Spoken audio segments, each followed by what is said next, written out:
L'accord de 2015 sur le nucléaire iranien a été largement décrit comme un triomphe de la diplomatie, une solution à un conflit ancien entre l'Iran et l'Occident.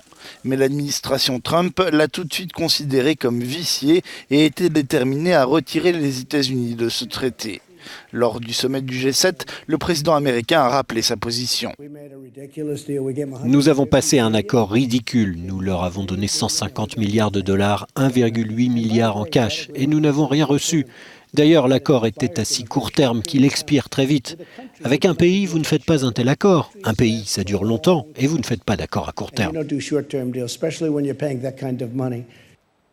Washington est allé plus loin en 2018 en imposant de nouvelles sanctions visant des dirigeants parmi lesquels l'ayatollah Khamenei et d'autres figures du régime.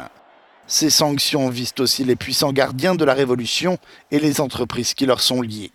Des mesures punitives qui ont un objectif, empêcher l'Iran d'exploiter sa richesse pétrolière, paralysant son économie et accroissant la pression intérieure sur l'élite dirigeante. Et l'impact est important, le PIB a chuté de 6%, la monnaie iranienne, le rial, s'est effondrée en valeur de 60% et les prix se sont envolés, l'inflation bondissant de 37%.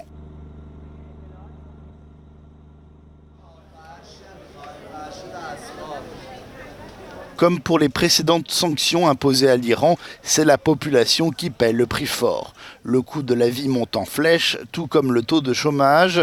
Reste à savoir si ces sanctions pousseront les dirigeants iraniens